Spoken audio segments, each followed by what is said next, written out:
If you watch political or historical content on YouTube, you're probably aware of Johnny Harris. He's hard to miss because YouTube's algorithm recommends his videos a lot. Back in 2021, the YouTuber Tom Nicholas made a video about Harris getting sponsored by the World Economic Forum to make a video promoting a book they wrote. Tom used that video, called How China Became So Powerful, as an example of how money can be used to get seemingly independent YouTubers to make paid propaganda. Harris then responded in the comments section. He admitted that the video was made in partnership with the WEF, but said that he didn't see a problem with it. Then, in another comment, he bemoaned the fact that no one was taking the actual argument of his video seriously. According to him, he'd done exhaustive research, sifting through lots of data to make that video, and people were just using the fact that it was made on behalf of the WEF as an excuse to avoid engaging with its actual content. Johnny should have been careful what he wished for, because it's come true. In this video, we're going to be refuting the actual content of the video in question, which is not very good to say the least. If it was actually the result of him spending loads of time researching, then his research skills should be seriously questioned.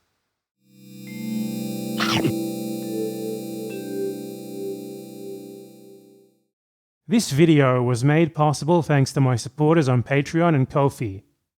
This video is broadly indicative of Harris's content in general. He likes to act like he's teaching you something new, profound, and different. Hidden knowledge that the powers that be have kept on the down low. Things that go against the status quo and the taken-for-granted opinions that most people hold. In reality though, most of his videos are simplistic slop that serve precisely to direct the audience towards conclusions that uphold the status quo, either through obfuscation or, as in the case of this video, by outright supporting it. They're usually just barrages of rapid-fire statements that Harris and whoever works for him, because he's definitely not making these videos by himself, make little to no effort to actually explain, let alone back up with any sources. Before you can think about what he's saying and the fact that he's not really given you any reason to even believe it, he's already moved on to telling you what to think about something else, while stock footage plays with inspiring music and camera roll sound effects in the background. Here's an illustrative example from the video in question.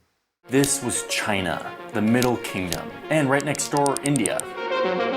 This was the center of the global economic universe. But around the 1800s, that started changing.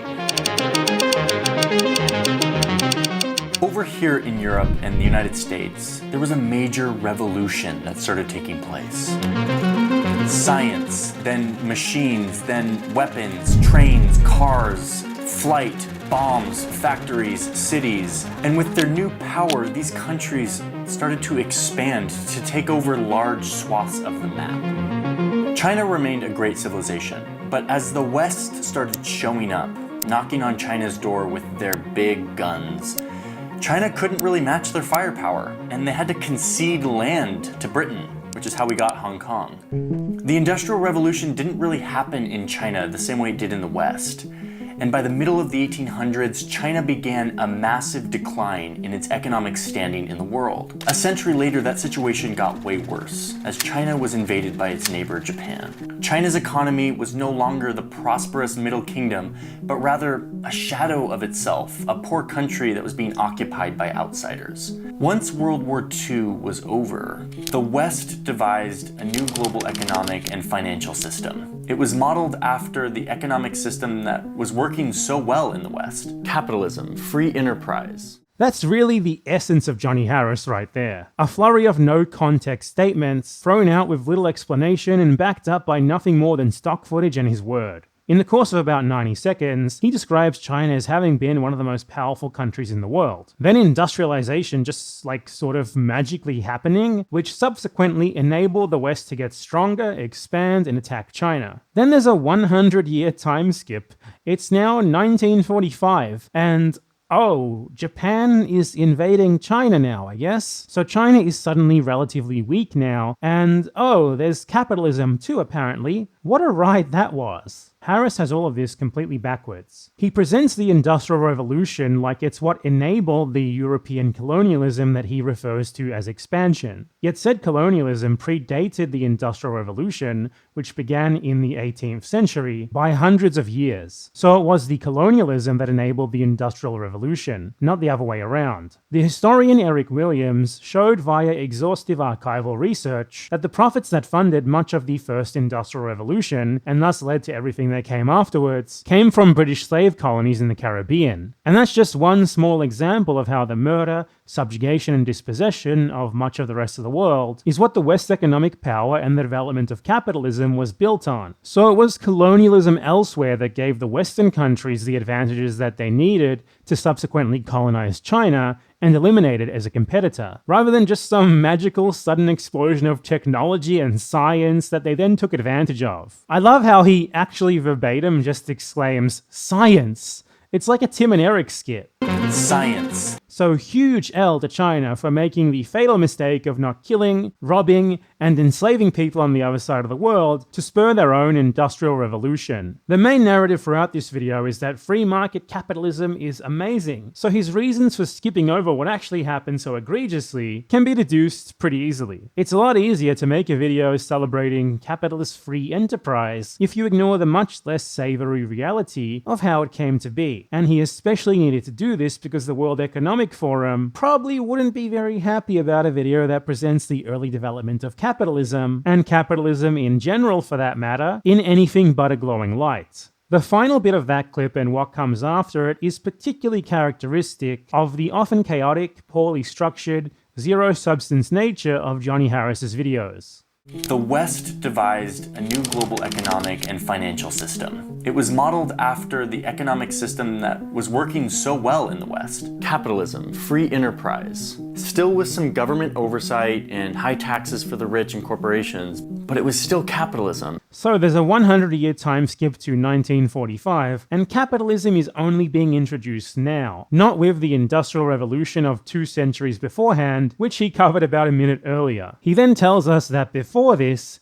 capitalism was working so well in the West. But this is contradicted by the very fact that what he's describing here is the Bretton Woods economic system established by the USA and other Western countries at the end of World War II. Though you might have missed that, because he just glosses over all of the details entirely. He just flashes Bretton Woods on the screen and explains nothing about it beyond it apparently involving more government oversight and higher taxes on the rich. The post-war Western economic order, which is known as the Bretton Woods system, was a pretty substantial departure from how things were before it, and we'll be going into that in more depth later. The point here, though, is, if things were going so well beforehand, as Harris claims, it was modeled after the economic system that was working so well in the West, then why would such substantial reforms have even been carried out? They wouldn't have been, obviously. This was just 6 years after the end of the Great Depression, the worst economic crisis in recorded history, which was immediately followed by World War II, the worst war in recorded history. So capitalism clearly wasn't actually working well at the time at all, and that was precisely why these reforms were instituted. Harris is honestly often kind of difficult to respond to, because he just makes statements like that, which amount to little more than things were good, so everyone agreed to do more good things, in reference to the fucking Great Depression,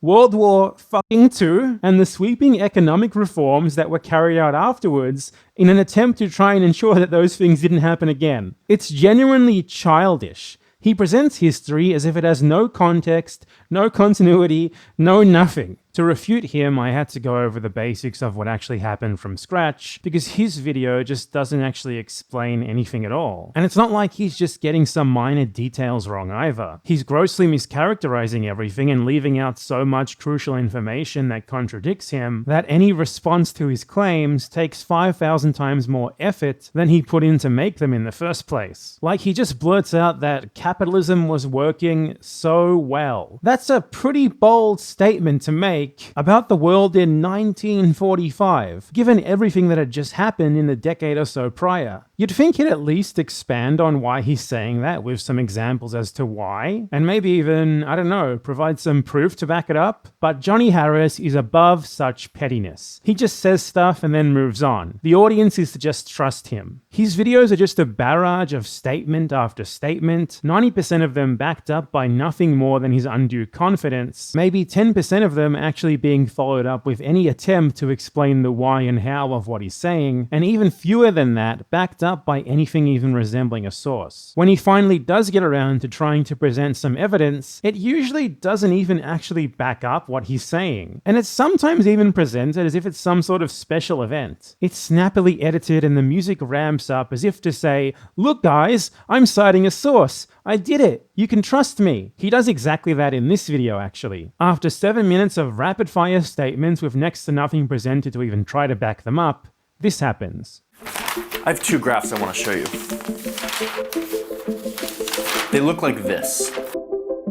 Wow, great graphs you got there, dude. Excellent job, you finally presented a source. It's really propaganda theater. It's made to look and sound like it's insightful, informative, authoritative, and thus correct, but it falls apart immediately if you watch it while paying full attention and think about what's being said and what you're being shown. The video that we're covering here is an amazing example of all of this. It is the Johnny Harris video par excellence. I speak good Francais. But it's also a paid propaganda video designed to dishonestly present the worst ideas from the world's most powerful and ghoulish capitalists and their corporations, hatched for the purposes of maintaining their own power and wealth, as if they're actually beneficial to the average person. Despite the title ostensibly being about China, it really has little to nothing to do with it. China is just used as a framing device to celebrate free markets, neoliberal capitalism, and then suggest more neoliberal capitalism as the solution to problems caused by neoliberal capitalism on behalf of the elites who have themselves benefited the most from neoliberal capitalism. Johnny Harris's videos already tend to be pretty childish propaganda, and in this one, where he's being paid by the World Economic Forum, he becomes a parody of himself. Something that Tom Nicholas didn't quite cover in his video is that Johnny Harris completely misrepresents the ideas that he's being paid to promote here, which are actually even worse than what they already seem like on the surface. He lied in order to paint a scheme crafted by billionaires to institute direct corporate rule over international governmental systems such as the UN as actually just little more than corporations being a bit nicer to their workers. And I'm well aware of the fact that that sounds like a conspiratorial exaggeration, but as I'm about to show you, it's really not. We're going to continue on here from the second half of the video, and then we're going to go back and dissect the rest of the first half afterwards. This is because it's only at the halfway point that he actually plays his hand and gets down to the real point of the video, which is to be propaganda for the World Economic Forum. So dissecting this bit is the most important thing to do here, and it's also very important context for the first half of the video too, because it's just so blatantly wrong about everything that it only really starts to make sense once you realize that the reason that it's like that is because the creator was being paid to lie. Part 1. Johnny lies for the World Economic Forum. The World Economic Forum, which Johnny Harris very dishonestly presents as just a think tank, And I was able to partner with the World Economic Forum, which is a think tank that I respect, is the world's most powerful advocacy group for corporations and the ultra-rich. On the one hand, it uses resources from its paid members, including pretty much every single one of the worst corporations that you can think of, to lobby governments and international organizations such as the UN to adopt policies that benefit them at the expense of everyone else. This is the part of the World Economic Forum which is most insidious, and it often goes under the radar, so how convenient it is that in this video by coincidence we're going to be covering it. On the other hand, it and the events that it organizes, such as its yearly summit at Davos in Switzerland, act as a public relations exercise for its donors and members, as Tom Nicholas explained very well. Davos and the World Economic Forum, then, are essentially where the richest 1% go to pretend to have a conscience. While I'm sure there's plenty of backroom wheeling and dealing which is facilitated by the World Economic Forum, in terms of its public-facing activities, it serves as a means for global corporations and the super-rich to repeatedly pretend to have seen the error of their ways and to be on the cusp of change before they go back to their boardrooms to carry on with business as usual. So, Harris establishes the basis for his talking points taken directly from decades of World Economic Forum propaganda by making a couple of core claims. Firstly, he claims that the shift in economic policy in the West in the 70s and 80s towards neoliberalism made the West more prosperous. He makes this clear by continuously praising probably the most famous neoliberal ideologue of all time, Milton Friedman, and implying that the policies that he supported worked really well and that he had a point. Milton Friedman sort of had a point. And it led to huge prosperity in the West as the US economy exploded. All of this is false, and we're going to be refuting it in detail in part 2 of this video. Side note, if you're confused by me talking about neoliberalism here, then don't worry, because I'm going to be explaining more about it as we get through the video. And I also have a whole video that explains it and its history in detail that you can check out. To be honest, you'd almost certainly learn way more that's actually useful by watching that video over this one, though it's also going to be considerably less entertaining than watching Johnny Harris get embarrassed. Pick your poison. The second core claim that Harris bases his conclusions on is the idea that the most important defining part of the modern economic era, again beginning in the 70s and 80s, is that corporations are now driven by a desire to make profits for their shareholders. So important and different this has supposedly been that it even merits being delineated as a completely different form of capitalism, known as shareholder capitalism. The idea at the core of this financial and economic system was that companies would get investment from people who own shares in that company, we call this a corporation, and that the sole purpose of this corporation was to make money for these owners or these shareholders. Now, this simply isn't true. The defining thing about this era was that neoliberalism-inspired economic policies began to be implemented in practice in the 1970s and spread all over the world in a couple of decades. Not that there was some sort of massive paradigm shift where companies started seeking profit more than they had before. A shareholder is, after all, just someone who owns a part of a company, which might vary from a completely insignificant amount to a controlling stake. Corporations have, obviously, always been driven by seeking as much profit for their owners as possible. You can go back 110, 120 years or so to the era of Standard Oil, for example, one of the most infamously horrible corporations in history, and see that things were much the same. Companies seeking shareholder profit, which according to Harris is the most important, defining part of the neoliberal era, is actually so unimportant to it that Friedman,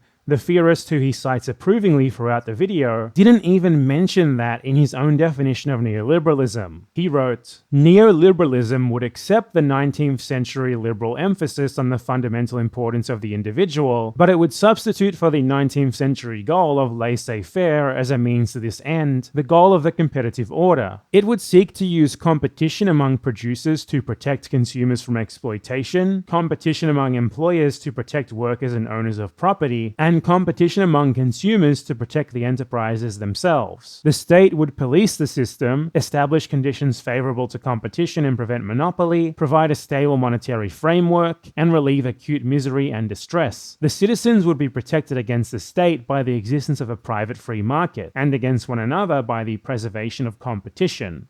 So the actual crux of neoliberalism, according to Friedman, is that competition is everything. That the best society is a dog-eat-dog capitalist one, where everyone and everything is in a competition with one another at all times, with the spoils going to the winners and the losers getting as little as possible. Friedman says that the government should try to foster such a society, and throws in some platitudes about this all supposedly being to protect people, and a laughable bit about preventing monopoly. There's nothing about shareholders there, and that's because shareholder capitalism is just a buzzword that the World Economic Forum likes to use to divert attention away from neoliberal economic policies and blame the problems that they have caused on a complete red herring. Harris is just parroting them here, which is, what you'd expect, given that they paid him to make this video. A good basic summary of what neoliberalism is in practice comes from the economic historian David Harvey. Neoliberalism is in the first instance a theory of political economic practices that proposes that human well-being can best be advanced by liberating individual entrepreneurial freedoms and skills within an institutional framework characterized by strong private property rights, free markets, and free trade. The role of the state is to create and preserve an institutional framework appropriate to such practices. The state has to guarantee, for example, the quality and integrity of money. It must also set up those military, defense, police, and legal structures and functions required to secure private property rights and to guarantee, by force if need be, the proper functioning of markets. Furthermore, if markets do not exist in areas such as land, water, education, healthcare, social security, or environmental pollution, then they must be created by state action if necessary. But beyond these tasks, the state should not venture. State interventions in markets, once created, must be kept to a bare minimum. There has everywhere been an emphatic turn towards neoliberalism in political economic practices and thinking since the 1970s. Deregulation, privatization, and withdrawal of the state from many areas of social provision have become all too common. Almost all states, from those newly minted after the collapse of the Soviet Union to old-style social democracies and welfare states such as New Zealand and Sweden, have embraced, sometimes voluntarily and in other instances in response to coercive pressures, some version of neoliberal theory and adjusted at least some policies and practices accordingly. That's all exactly the sort of thinking and exactly the sort of economic policies that the World Economic Forum advocates for and that its corporate members benefit from. So they pretty clearly aren't actually against the fundamentals of the economics of this period. So what they instead do is try and convince people that the economic problems of the last 40 to 50 years haven't actually been caused by these policies or by flaws in capitalism itself, but rather just by corporations making a mistake and seeking too much profit, which apparently wasn't a problem before this. Because if we believe this, then they can sell us the idea that the way to fix this problem isn't actually by governments taking meaningful action to rein these corporations in, or any change at all to the economic system itself, but rather by just leaving it to corporations to change how they govern themselves, just trusting them to voluntarily stop being driven by profit, become socially responsible and other such buzzwords, and fix it all themselves. Surely they're being honest here, that'll definitely work. This is how the WEF tends to conduct a lot of its public relations exercises. They acknowledge the issues caused by pro-corporate policies, such as massive inequality and climate change, because it's kind of impossible for them to ignore them at this point. But they frame these problems as being caused by things other than their actual causes, because if we accept their alternate explanation, they can then lead us to the conclusion that the overall direction of economic policy should remain fundamentally the same as it has since the 70s and 80s, which is, exactly what they want. It's simple diversion.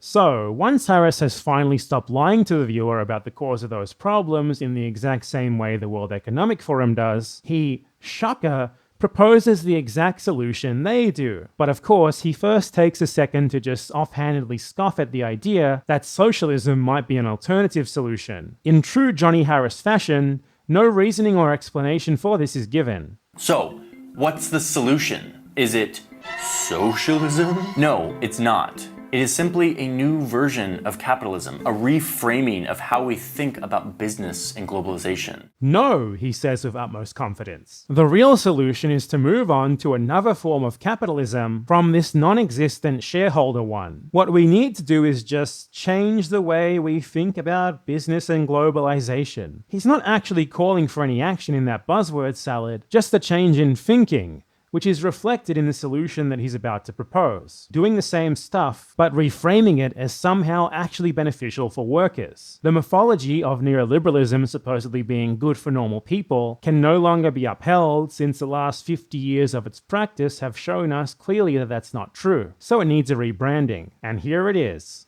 The solution isn't to scrap capitalism altogether, but instead to expand it. To not just focus on shareholders and delivering them short-term profits as quickly and as efficiently as possible, but to also focus on other people who are affected by the business. You can call these stakeholders. This is like the customers and the suppliers and the employees and the government and the overall economy and the planet, and of course, shareholders.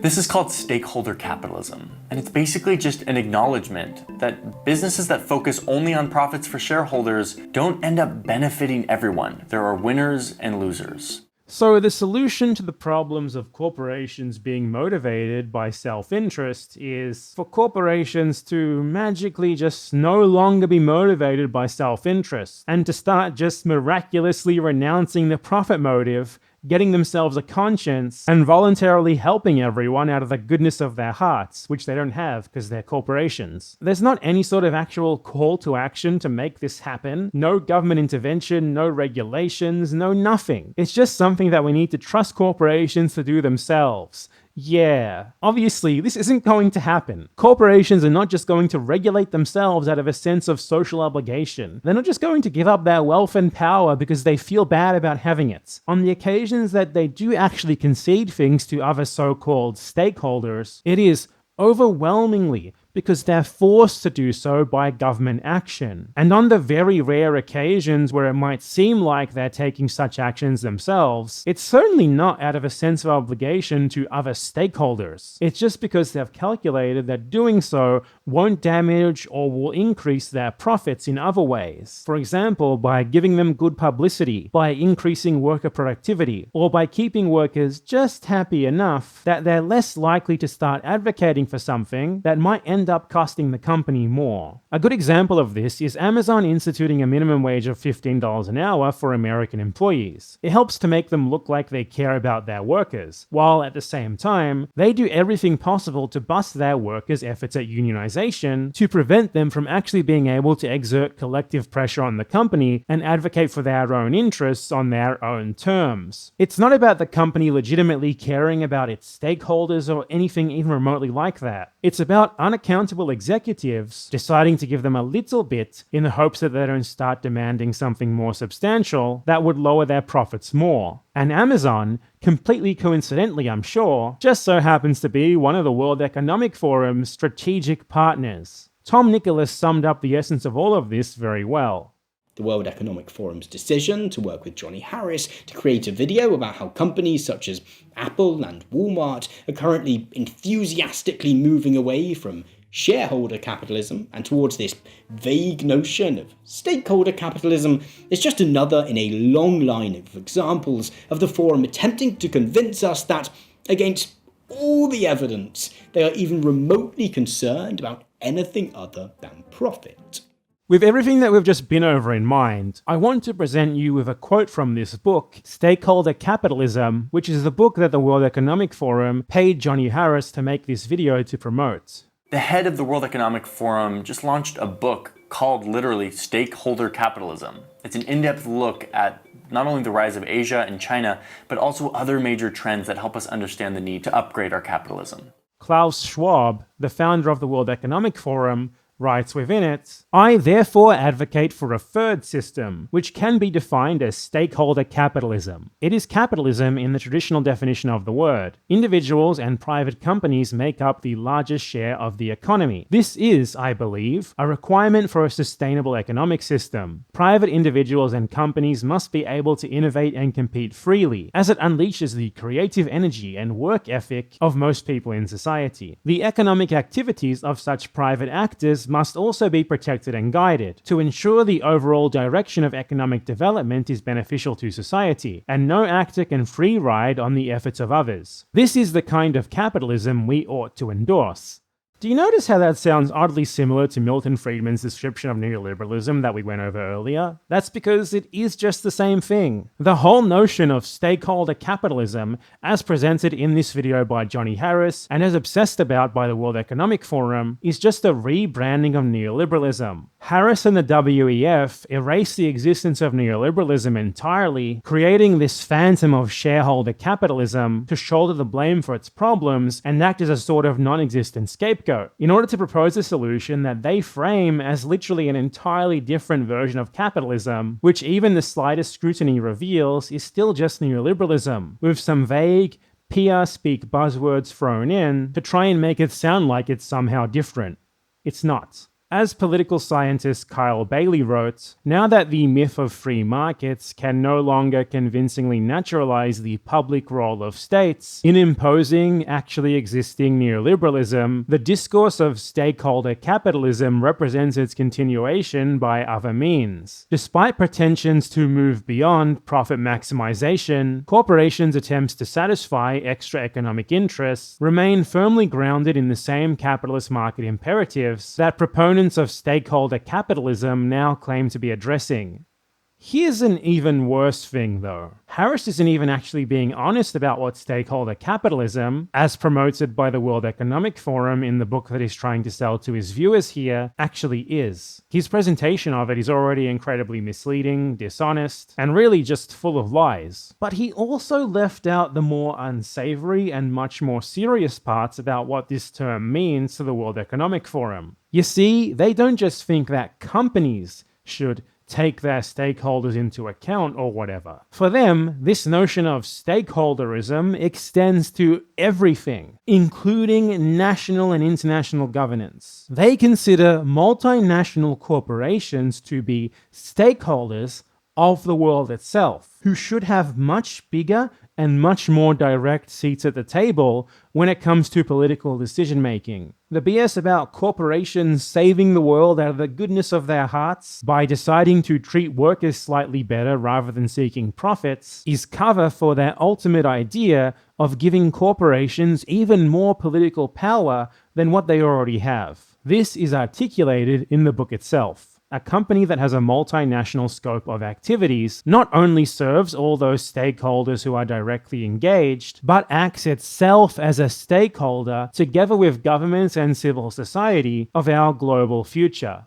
So, according to the very book that Harris was paid to promote, multinational corporations need to be stakeholders on the national and international stage, on the same level as national governments and civil society organizations, the latter meaning things like NGOs, which are themselves overwhelmingly founded and/or funded by those same multinational corporations and so advocate for their interests as well anyway. This is what the stakeholder capitalism buzzword is actually about for them, giving corporations even more direct decision-making power regarding the direction of global politics, on top of all of the incredibly pervasive and destructive ways in which they already influence global politics. They hide this goal of wanting to make themselves even more powerful stakeholders in international governance behind this notion that all they want to do is make you a stakeholder of the company that you work for. The economist Jens Martens summarized the WEF's overall agenda. The World Economic Forum postulates that a globalized world is best managed by a coalition of multinational corporations, governments, including through the UN system, and select civil society organizations. It argues that governments no longer are the overwhelmingly dominant actors on the world stage, and that the time has come for a new stakeholder paradigm of international governance. The World Economic Forum vision includes a public-private UN in which certain specialized agencies would operate under joint state and non-state governance systems, such as with the Food and Agriculture Organization, through a global food, agriculture, and nutrition redesign initiative. This model also assumes that some issues would be taken off the agenda of the UN system to be addressed by plurilateral, often multi-stakeholder, coalitions of the willing and able.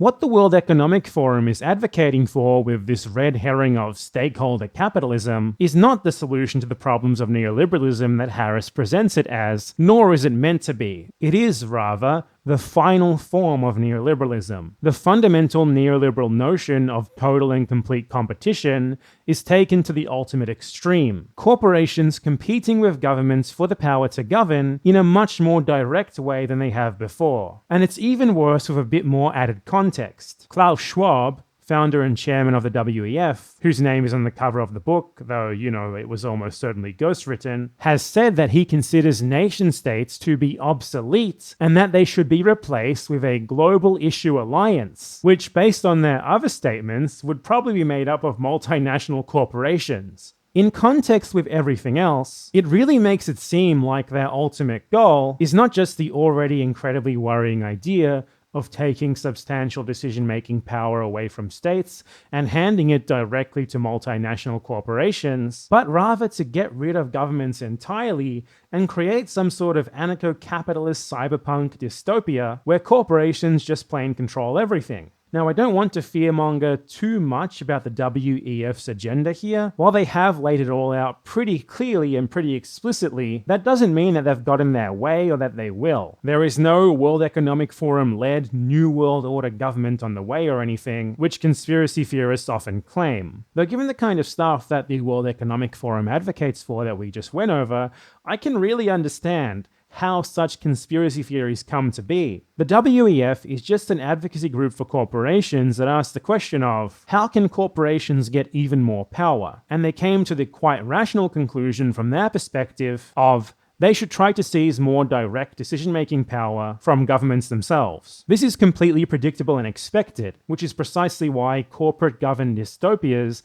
were already being presented in fiction long before the WEF proposed such ideas themselves. It's simply the logic of capitalism being taken to its ultimate conclusion. But these goals also aren't zero-sum. It's not either they establish the literal anarcho-capitalist cyberpunk dystopia or they've failed. They just want as much direct influence over decision-making as they can get, and they've actually already been making inroads on this for quite a while now. In the UN, for example, the influence of their rhetoric can clearly be seen. Buzzwords for pervasive corporate involvement, like multi-stakeholderism and public-private partnerships, have become more and more common in UN documents. And multinationals have an even more prominent and direct role in the UN and other global initiatives than they've ever had before. In 2019, the World Economic Forum even signed a strategic partnership agreement with the UN. This is extremely bad, not just because more corporate power and influence is bad in general, but also because it's even more undemocratic than things already were before. While average people may be able to exert at least a tiny little bit of influence over their governments, through things like voting and protests for example, they have nothing even resembling that minor little bit of influence when it comes to corporations. So with every little bit of decision-making ability that corporations wrestle away from states, nationally or internationally, you and people like you lose more of whatever little decision-making power you've got left. It's being appropriated from you and being handed over to capitalists and executives directly. In order to even think about fighting these sorts of initiatives, we first need to actually know that they're going on. And now you do, despite the fact that Johnny Harris kind of forgot to inform you of that in his video. Harris outright stated that he read the book and thought that it was great. The book is really good. Yet he nonetheless decided to leave out the whole corporations should be stakeholders in global governance and get their own seats at the UN thing. He's even proudly gloated that he was personally involved in that year's WEF summit at Davos. The Davos summit happened this week, and I'm really glad that I was able to be a part of it. So he's clearly familiar with the organization, and he should be familiar with their broader agendas too. They're outlined in the book that he supposedly read, the book that he promotes in this video. His video is already garbage, immoral propaganda, but with this extra context, it is even worse. He lied, knowingly, in exchange for money. It's that simple. And we haven't even covered the rest of the video yet, where he lies a whole lot more. Part 2. The Debunking. Now with the most important part out of the way, it's time to go back to the first half of the video and refute the historical narrative of neoliberalism bringing amazing prosperity and the claims that Harris makes to craft it, which is the foundation that he uses to propose the ideas that we just dissected. How the video has a title about China, I just don't know. It's mentioned in the intro, promptly forgotten about for a while, and then glossed over for a minute or two later. It's actually a video about how great free market capitalism supposedly is, and China is just used as a framing device for that to pull the viewer in to what is actually a paid propaganda video. This part is going to be quite long and detailed, partly because the effort that you have to put in to debunk misinformation is incredibly high relative to the effort that it takes to make it up, and partly because that's just how my videos are. I like to be thorough. So let's recap and expand upon what we went over at the beginning. The video starts off with this zero context presentation of the Industrial Revolution as some sort of miracle that just magically popped up out of nowhere. Science. Inverting reality to make it sound like it was the Industrial Revolution that birthed Western colonialism, rather than the other way around. And capitalism doesn't sound quite as good if you actually include the fact that what Harris frames as the West's amazing success was built on the subjugation of billions of people. It's important to emphasize that the development of the Industrial Revolution was hardly some sort of miracle of free market capitalism, as is often taken for granted, including by Harris here. It happened under the circumstances of pervasive government protection of local industry, combined with the aggressive destruction of competitors abroad and the importation of resources and capital to be invested from the Americas. The best example of this is the development of the British textiles industry, the first truly fully mechanized industry in the world, and the most emblematic development of the first Industrial Revolution. This industry was not only supplied by slave farm cotton from the Americas, but was also fostered by the government, who put restrictive tariffs on textile imports from India, which at the time had the most important textile export sector in the world. This encouraged investment in the local textile industry to replace these imports. This is commonly known as import substitution industrialization. All of this happened while the British were also simultaneously colonizing India and directly destroying the Indian textile industry. The result was that the British textile industry became the world's most important, even exporting its products to India itself. So the Industrial Revolution was built off the back of colonialism and spurred by very anti-free market government interference, contrary to pretty much everything about Harris's narrative throughout this video. Most developed countries today, in fact, industrialize with these sorts of policies: protectionism, import substitution, etc. And they only started with this rhetoric of free international trade once their own industry was developed enough as a result to outcompete that of other countries. So anyway, moving on. As we went over earlier, Harris then finally introduces capitalism in 1945, about 200 or 300 years, depending on who you ask, after the time that it actually developed, conveniently skipping over all of the absolutely horrible things about it during that period. He then moves on to inverting reality again, claiming that capitalism was working so well while simultaneously introducing the post-World War II Bretton Woods Accords. Bretton Woods was an agreement between mostly Western states that governed the rules of international trade between them for about 30 years afterwards. This was specifically implemented because capitalism actually wasn't working very well, and had just been through its worst ever crisis, the Great Depression, and the whole World War II thing, too. The Bretton Woods era was characterized by fixed currency exchange rates for international trade, which were backed by the gold standard, tightened government regulations on business, strong welfare states, and so-called mixed economies, involving both private and public sector ownership. Academically, this is often known as the period of embedded liberalism. The embedded part comes from the work of the economic theorist Karl Polanyi, who used the word to emphasize the controls put on markets by outside factors such as the government, as opposed to disembedded, which describes a more free market that is not subject to such controls. David Harvey summarized the causes and characteristics of the period of embedded liberalism in the West. The restructuring of state forms and of international relations after the Second World War was designed to prevent a return to the catastrophic conditions that had so threatened the capitalist order in the Great Slump of the 1930s. It was also supposed to prevent the re-emergence of interstate geopolitical rivalries that had led to the war. To ensure domestic peace and tranquility, some sort of class compromise between capital and labor had to be constructed. The thinking at the time is perhaps best represented by an influential text by two eminent social scientists, Robert Dahl and Charles Lindblom, published in 1953. Both capitalism and communism in their raw forms had failed, they argued. The only way ahead was to construct the right blend of state, market, and democratic institutions to guarantee peace, inclusion, well-being, and stability. And so a variety of social democratic, Christian democratic, and dirigista states emerged in Europe after the Second World War. The US itself turned towards a liberal democratic state form, and Japan, under the close supervision of the US, built a nominally democratic but in practice highly bureaucratic state apparatus empowered to oversee the reconstruction of that country. What all of these various state forms had in common was an acceptance that the state should focus on full employment, economic growth, and the welfare of its citizens, and that state power should be freely deployed alongside, or if necessary, intervening in or even substituting for market processes to achieve these ends. Fiscal and monetary policies, usually dubbed Keynesian, were widely deployed to dampen business cycles and to ensure reasonably full employment. A class compromise between capital and labor was generally advocated as a key guarantor of domestic peace and tranquility. States actively intervened in industrial policy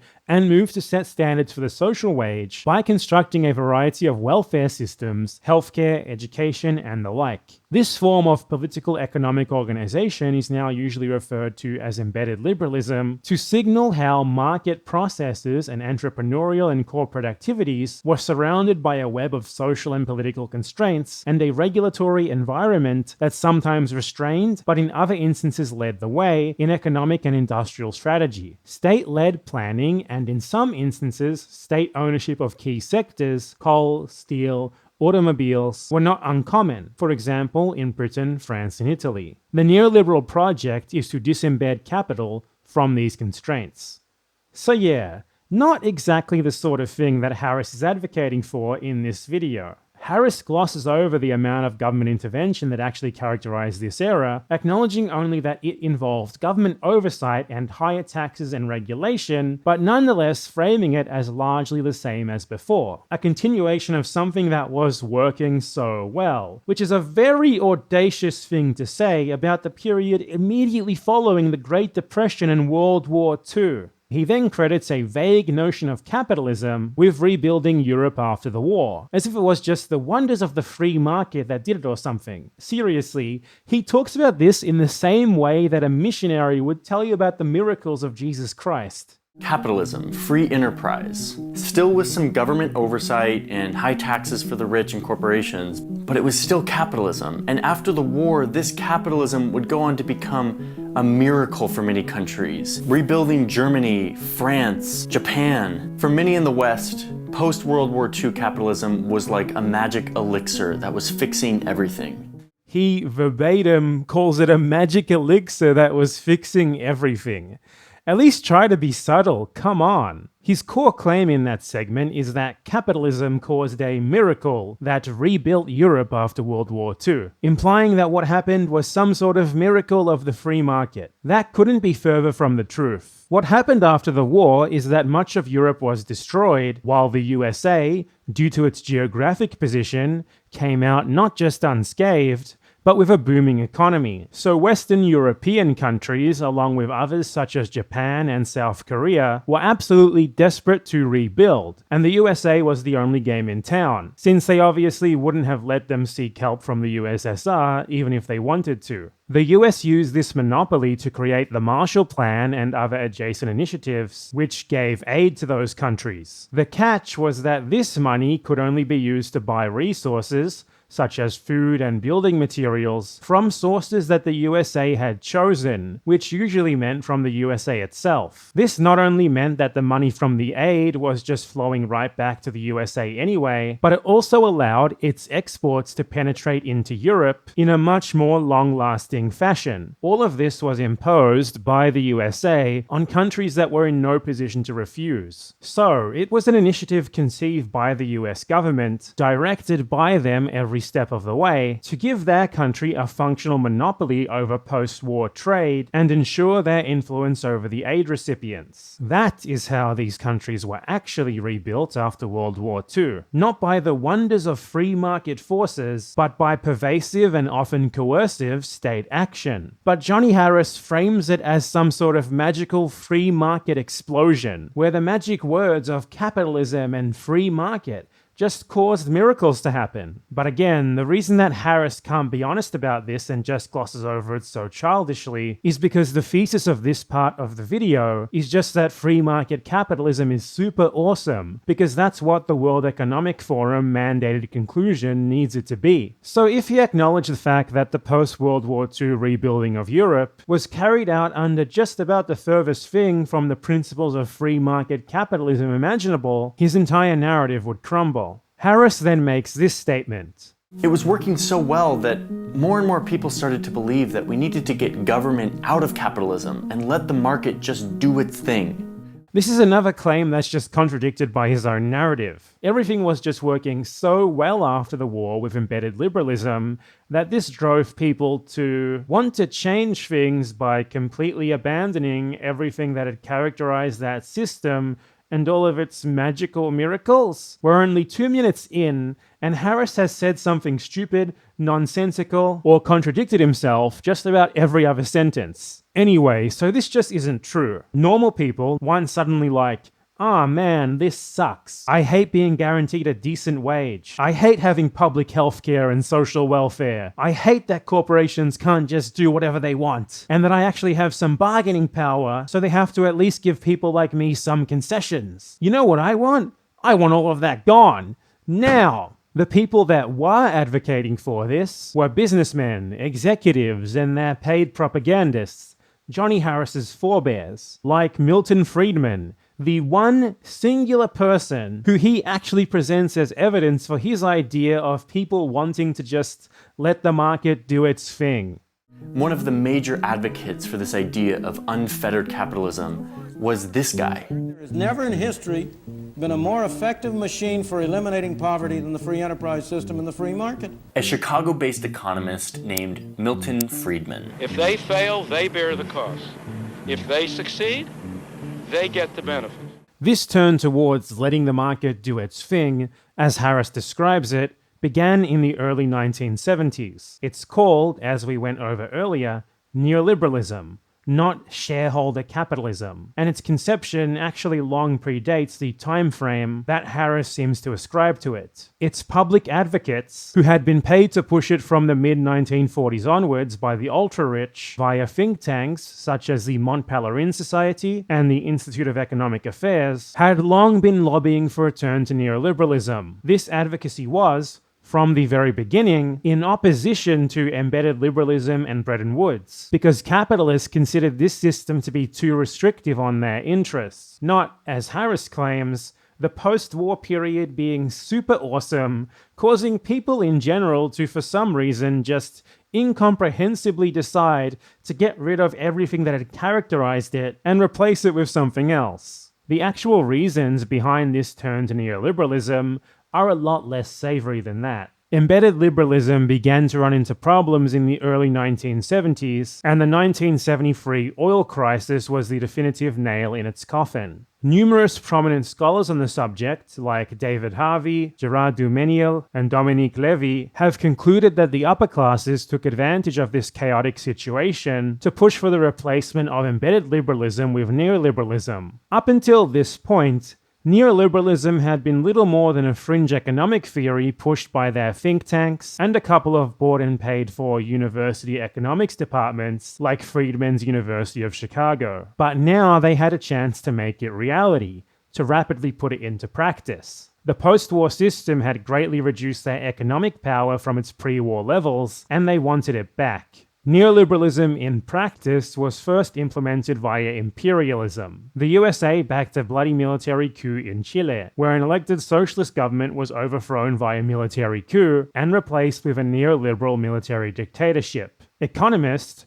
trained at the aforementioned corporate-funded Chicago School of Economics by the same Milton Friedman who Johnny Harris uncritically presents as some sort of genius, were shipped in from the US to dictate the direction of social and economic policy. They took on massive foreign debt via loans from the International Monetary Fund, opened up natural resources to unregulated corporate exploitation, privatized swaths of public assets, abolished or privatized public services and social welfare, and opened up the economy to the free market exploitation of foreign companies. Chile, along with other violently imposed, US-backed neoliberal experiments of the early to mid-70s, was used as something of a lab to see whether neoliberalism would really work in practice in the way that the rich had hoped it would. Economic inequality skyrocketed practically immediately. Wealth was redistributed very effectively from Chile's working class to the richest segments of society, as well as to the rich of other countries. So the experiment proved a resounding success at its aim of redistributing wealth and power back to the rich, which inspired implementations of the same in the West itself. Margaret Thatcher subsequently took power in 1979 in the UK on a neoliberal platform, while Ronald Reagan became president of the US in 1981. Reagan's economic policy was written for him directly by the Heritage Foundation, a corporate-funded think tank founded by conservative businessmen to promote neoliberalism in the wake of the collapse of the Bretton Woods system. Like literally, they founded it a year or two later. They clearly saw the blood in the water and were ready to pounce. The results from Chile were then reproduced in those countries. The share of national income of the top 0.1% of the population in the US and the UK had been falling throughout the entire post-war period, and reached its lowest level in history around 1978, right before the Thatcher and Reagan era began. In the following 2 decades, as neoliberal policies were implemented, the trend shifted. Their income share in the UK rose from 1% to 3.5% by 1998, and 2% to 6% in the US. In the latter case, this rivaled the levels of wealth and power held by the ultra-rich during parts of the Great Depression. This was concurrent with a massive fall in real wages, meaning average worker wages adjusted for inflation for the purposes of being able to compare wages at different times. Real wages in the US had grown substantially all throughout the Bretton Woods period, then fell slightly due to the oil crisis in the mid-1970s, before stabilizing and rising again. They then completely dropped off a cliff once Reagan introduced neoliberalism in the 1980s, and by the year 2000 had only just managed to recover to 1966 levels. Even today, real wages in the US are stagnant, and are still only around the same level they were in the late 60s. This all happened while GDP growth and increases in productivity levels remained the same as before. Throughout the Bretton Woods period, wages increased as the economy grew, while in the neoliberal period, wages started decreasing, becoming decoupled from economic growth. This means that what neoliberalism actually achieved wasn't the prosperity that Harris nauseatingly repeats it did throughout the video, but rather it ensured little more than that huge shares of income that previously were going to workers would go to the rich instead. I'm getting ahead of myself a bit here, because what I just said actually also contradicts large parts of Harris's narrative that we haven't even gotten around to yet, including the very next sentence that he utters. Now, let's contrast the reality of the neoliberal turn that I just went over with Harris's own explanation for it. More and more people started to believe that we needed to get government out of capitalism and let the market just do its thing. Now yes, I know that's just a short summary, and that's not the problem here. The problem is that it's just completely wrong, and that even for a short summary, it's simplified down to a kindergarten propaganda level. Capitalism was awesome and magic, so people decided that they wanted the government out of capitalism, and that's how we got neoliberalism. I genuinely am kind of worried that there seems to be many grown adults out there who this sort of thing works on. Harris then does the whole World Economic Forum thing of obscuring neoliberalism by claiming that it's actually shareholder capitalism. You know, the stuff that we just went over. Since we've already gone over that, I'm going to skip ahead about 30 seconds to where he argues that Milton Friedman was right because neoliberalism, according to him, actually did work really well. And his proof for this is a graph of raw GDP per capita in the USA. And if you look at the data in the United States and the West, Milton Friedman sort of had a point. Now, first off, I already kind of refuted the argument that he's making here by showing that after neoliberal reforms in the US, GDP and productivity continued to rise at the same rates as before, but real wages dropped. But even if GDP per capita had actually been growing at a higher rate than before during the neoliberal period, as he claims, the massive drop in real wages would indicate that this increased growth was just going straight into the pockets of the ultra-rich, while normal people were just getting poorer and poorer every year. This is demonstrative of how GDP and GDP per capita are usually not at all useful measures of anything actually indicative of living standards on their own. But even if we do ignore all of the more relevant metrics aside from GDP per capita that show that neoliberalism hasn't actually been good at all for anyone but the rich, even by Harris's own measure, he's wrong. Since 1870, Real GDP per capita in the USA has grown at a steady rate overall, so much so that its trend can be charted by a straight line. The growth rate had already recovered to the average rate throughout US history of around 2% per year. So neoliberalism didn't actually even make the US economy grow any faster. The growth of the neoliberal period is rather exactly on trend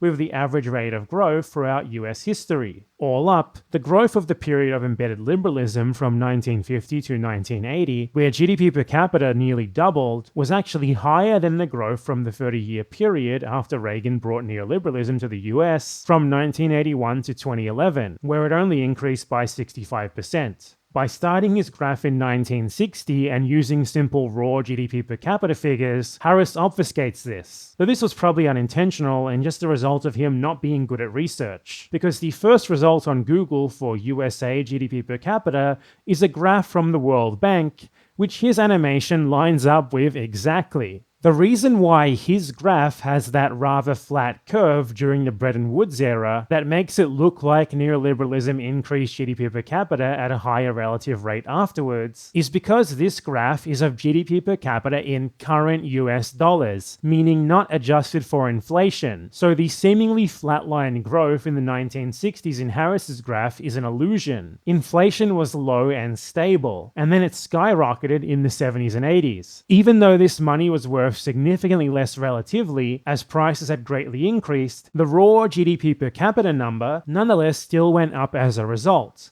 On Harris's GDP per capita graph, this makes it look like economic growth had shot up from a rather stagnant curve into a straight line, when in reality it was a straight line the whole time. Constant US dollar graphs, like the one that I cited, are adjusted for inflation. And the World Bank website, which is where Harris pulled his graph from, also has their own constant US dollar graph. It's just not the first result on Google. As you can see, it tells quite a different story from the one that he used.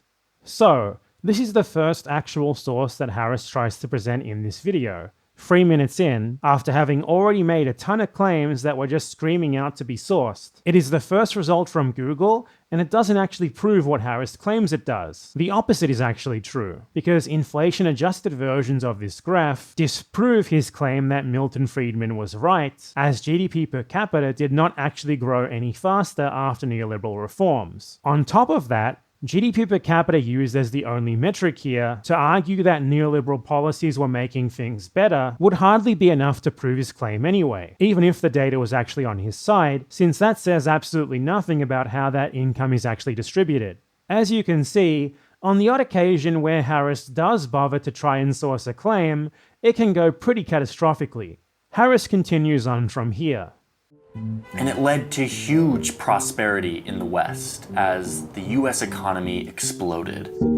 No, the US economy did not explode, and it did not lead to huge prosperity. The economy grew at the average historical rate, yet the average person started receiving less of that growth, proven by real wages falling dramatically, while bottom 50% income share also took a huge nosedive. In my book, personally, that's the exact opposite of huge prosperity. Luckily for him though, Johnny Harris is not beholden to things like actually presenting evidence for his claims, so he can just say whatever he wants and then move on, treating it as if it's true just because he said it, which is exactly what he does throughout the entire video and throughout pretty much all of his videos. Wait a minute, but what about China? Are we talking about China and its economy? You know, the Middle Kingdom, China? So while the US and Western economies are thriving because of this corporate free market capitalism that was taking over the world. Okay, so we're finally back to China, and he prefaces this segment by again confidently stating that the West was thriving thanks to corporate free market capitalism. It's like he's trying to will his version of history into existence by just repeating it over and over. We've already established that this just isn't true. What's interesting about those statements to me is the taking over the world part. Because neoliberalism was bad for workers in the West, but it was even worse for people elsewhere in the world. By focusing so much on the West, Harris misses the forest for the trees. While neoliberals came to power via elections in much of the Western world, neoliberalism was imposed by usually US-backed dictatorships in other places. As David Harvey wrote, "How was neoliberalization accomplished and by whom?" The answer in countries such as Chile and Argentina in the 1970s was as simple as it was swift, brutal, and sure. A military coup backed by the traditional upper classes as well as by the US government, followed by the fierce repression of all solidarities created within the labor and urban social movements which had so threatened their power. So the neoliberal turn for the rest of the world went even worse. While the Americans, Brits, French, Australians, etc. were merely misled into voting for neoliberalism, for many others outside of the West and outside of the global North, the turn was much more violent, being instituted by usually US-backed dictatorships or through coercive loans from international institutions, aka front organizations such as the International Monetary Fund, with conditions that forced the recipients to adopt neoliberal reforms. Many of the countries who received these loans, such as Mozambique, had only recently gained independence from colonial rule and were in a similar situation to what Europe was in after World War II, in desperate needs of funds to rebuild, so they simply had no other choice. The same policies were implemented in these countries as in Chile, the US and UK, with similar effects. Increases in the income share of the rich and decreases in the income share of everyone else. But in their cases, neoliberalism fostered not just the redistribution of wealth from workers to local rich people, but also from workers to capitalists in the West, and particularly the US. Now, let's finally see what Harris has to say about China. So while the US and Western economies are thriving because of this corporate free market capitalism that was taking over the world, China was descending further and further into decline. Instead of joining the capitalism party that the West was spreading throughout the world, China resisted, turning to a one-party rule communist system headed by this guy, Mao Zedong, who destroyed any chance of China's economy ever joining the prosperity happening around the world. By the 1970s, China was a place of widespread poverty. The once prosperous kingdom had reached rock bottom. This part is really something. So the West was apparently prospering due to corporate free market capitalism, right? And it was spreading this around the world just kind of out of the goodness of its heart. They just wanted everyone else to enjoy free market capitalism too. But unfortunately, China was ruled by Mao and the communists, who were just too stupid and evil to press the big red button marked prosperity and join this capitalism party. Instead of joining this feisty fiesta, they decided to instead press the poverty button, and then they hit rock bottom as a result. This is the most generic, propagandistic rhetoric imaginable. It's precisely how American propaganda has always framed its enemies. Their actions simply can't be explained in any way but by them being innately evil, because who in their right mind would oppose the freedom and prosperity that we so generously want to bring them? The entire recent history of China, like, colonialism and war, which had left the country in destitute poverty long before the communists had ever taken power, is glossed over in order to make it seem like there was no possible rational explanation for why China might have been a bit skeptical of the Western capitalism. Rather, China just had two buttons, one that said good things and one that said bad things. And they pressed the latter because Mao is evil and hates prosperity, a vague, undefined, positive-sounding term that Harris repeats throughout the video to signal to the audience when they're supposed to like or dislike something. The implication of this is that any country that's poor is poor simply because its leaders want it to be. For Johnny Harris, things need to be this simple because his video is a propaganda piece made on behalf of the world's worst billionaires. It's best for him to be uncritical and unthinking and just try to win the viewer over with sophistry because basic things like evidence and rudimentary logic aren't on his side. There's three other things that I want to address about this part. 1. Mao was in power from 1949 to 1976, entirely during the embedded liberalism period, which, as we've already gone over, was not characterized by corporate free market capitalism. So if there was prosperity in the West during this time, it was due to something quite different than that. Harris, once again, screws up his chronology for like the 20th time in this video. 2. Harris refers to the Cold War period, in which the West was aggressively spreading capitalism throughout the world as the Capitalism Party, as if this was something altruistic, and as if every other country was free to just copy what they were doing, and was positioned to be able to do so. This was anything but the case. The vast majority of countries at this time had no industrial base whatsoever from which to build such a system off, let alone one nearly as advanced as it was in most Western countries. Many of them were also still colonies or recently liberated former colonies. Most were also overwhelmingly agrarian, with populations made up mostly of peasants, and economies based around primary products, like raw resources or agricultural goods. In short, they were really in no position to just copy what the richest countries were doing at the time one-to-one. They needed to industrialize from scratch, but the West wouldn't let them. The US in particular very aggressively prevented other countries from replicating anything resembling the policies that characterized the embedded liberalism era, like the regulation of markets,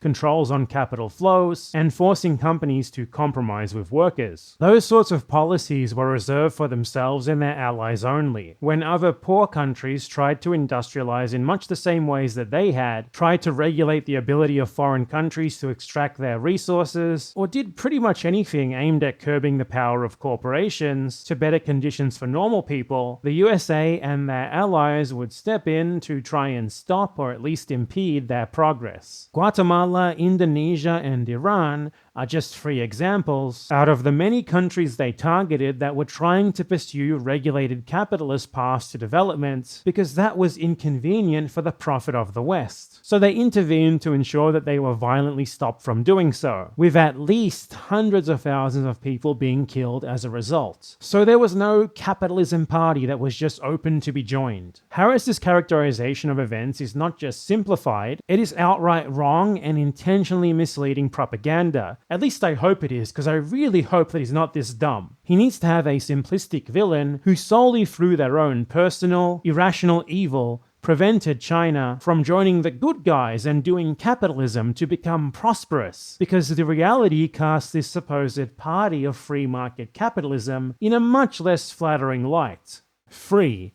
The Maoist period in China was definitely not rock bottom. Living standards actually improved greatly during it, and the overall economy expanded at a decent, steady rate, even despite major catastrophes like the Great Leap Forward. GDP per capita grew by about 2% per year, which is not incredible or anything, but still better than before, and around the same as the average growth rate of the US economy throughout its history. This economic growth data also has to be considered with the caveat that the Chinese economy at the time was run fundamentally differently. Its income was allocated more equally, and it had provisions for basic needs that GDP, designed to measure economic activity in a market economy, can fail to account for. GDP is already a highly imperfect way of measuring production, even in a capitalist country. In a socialist and largely agrarian, non-market one, it's even less useful. More direct indicators of living standards are much more useful. By 1978, peasants were earning more than double the raw income they had earned in 1954, a trend confirmed by its replication across multiple different datasets and metrics. Raw income among the urban population doubled as well. This is also corroborated by the doubling of real expenditure per individual, meaning how much money the average individual person was spending per year, adjusted for inflation. The purchasing power of the average person doubling in less than 30 years is at least a half-decent increase in prosperity, in my opinion. Daily caloric intake increased. Life expectancy shot up very rapidly, rising from 40 in 1953 to 65 in 1978. Infant mortality dropped from 175 deaths per 1,000 births to 37 per 1,000. Access to education was greatly expanded, with primary school enrollment rates increasing from 48% in 1952 to 94% in 1978. Literacy rates also correspondingly increased rapidly. So, contrary to Harris's fairy tale narrative of there just being a big bad man who hated good things for no apparent reason, the Communist Party at the time both wanted to make China more prosperous and did so. Assuming here that prosperity means living standards improving. Harris never actually tells us what he means by that word, so I'm kind of guessing. And it certainly wasn't anywhere near rock bottom, especially not compared to the previous 100 years or so, which were full of war and colonization, much of it at the hands of these same Western capitalist countries that Harris spends most of his video praising. I also want to note that the photos that Harris uses here are not actually of the 1970s as he claims, but rather from the 1900s to the 1940s. They're squarely from the period of nationalist, aka Western-aligned, rule. It seems like he went looking for photos of poverty from the 1970s to back up his argument, but wasn't able to find them, so decided to instead present photos from before the communists ever came to power as evidence of them being bad. Kinda slimy, dude. Next, Harris moves on to China's market reforms in the late 1970s under Deng Xiaoping, because the entire point of him even talking about the Mao era was just to make it sound as horrible and illogical and evil as possible, to then frame everything that followed it as even more amazing in comparison. The worse that he can make the former sound, the better the latter sounds in contrast, helping with the overarching, childish, uncritical celebration of free market capitalism as some sort of magic narrative of the video. The once prosperous kingdom had reached rock bottom, but that was all about to change.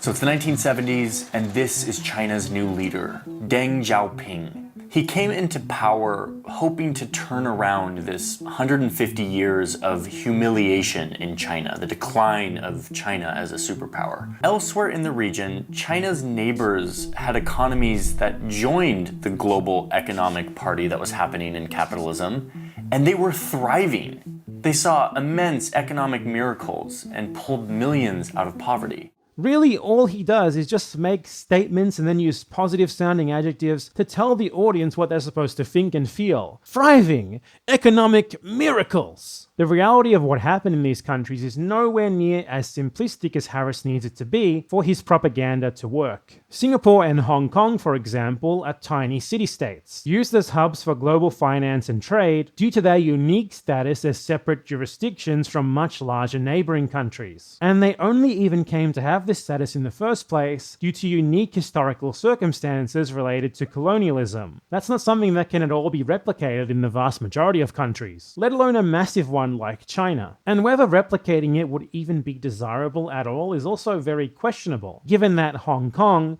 despite its very high levels of gross wealth, has one of the worst poverty rates in the entire global north, and hundreds of thousands of people who live in what are basically cages because they can't afford anything else. Singapore is also hardly a model of the corporate free market capitalism that Harris is trying to promote. Singapore is widely considered in the academic literature to have developed via state capitalism, a highly government-directed form of capitalism with considerable state control and ownership of important sectors of the economy. They directed economic policy and leveraged state power at every step of the way, which resulted in the government being the most important economic actor in the country by far. This has resulted in an economy where, quoting a paper on the matter, the shareholder-centric corporation virtually does not exist, and where the state owns 37% of the stock market capitalization, 95% of the land, 80% of the housing, etc. Quite contrary to Harris's notion of shareholder capitalism having created prosperity. Of the other countries that Harris points to, the three most worth looking at are Japan, South Korea, and Taiwan. Due to the context of the Cold War and the end of World War II, the USA attempted to bring all of these countries under its hegemony by providing them with considerable economic aid, like it had with the Marshall Plan in Western Europe. Because of this, they were able to pursue levels of state economic intervention and planning that weren't nearly as tolerated in countries not aligned with the West. And this state direction was pervasive, especially in Taiwan and South Korea, which were ruled by outright military dictatorships all the way up until the late 80s and early 90s. South Korea had straight up, actual 5-year plans inspired by the USSR, all the way up until the 1990s. Painting their economic growth as due to the simple wonders of free market capitalism is very misleading. Economist Ha Jun Chang commented on the common misconception that these countries followed mainstream free market style policies. Many of the things that the East Asian government officials did in the miracle years, protecting infant industries, forcefully mobilizing resources away from technologically stagnant agriculture into the dynamic industrial sector, and exploiting the linkages across different sectors, contradict the free market view. Had the East Asian countries, and indeed most of the rich countries in Europe and North America before them, run their economies according to the principles of free market economics, they would not have developed their economies in the way they have. All of this is especially true of the period that Harris is covering here. These countries did eventually adopt neoliberal dogma in the 80s and 90s, dialing back the state intervention that had characterized their economies throughout the 50s, 60s, and 70s. But the Chinese government's market reforms happened in the 1970s, so clearly they were not inspired by what he calls corporate free market capitalism in East Asia, because it didn't exist there yet. I've said this already, but it's worth repeating. Harris's content, and indeed a lot of other content on YouTube, relies a whole lot on just confidently stating things that aren't true as if they are, without even trying to actually substantiate these claims either, then acting like the point has been proven regardless, and moving on to making another fundamentally incorrect statement that also rests on the previous one, and all of the others before that, having been true. So his whole narrative here of free market capitalist prosperity has been crafted on a very, very long chain of falsehoods. Deng specifically went on a visit to Singapore early on in his term, where ethnic Chinese had adopted the free market and they were thriving. He felt inspired.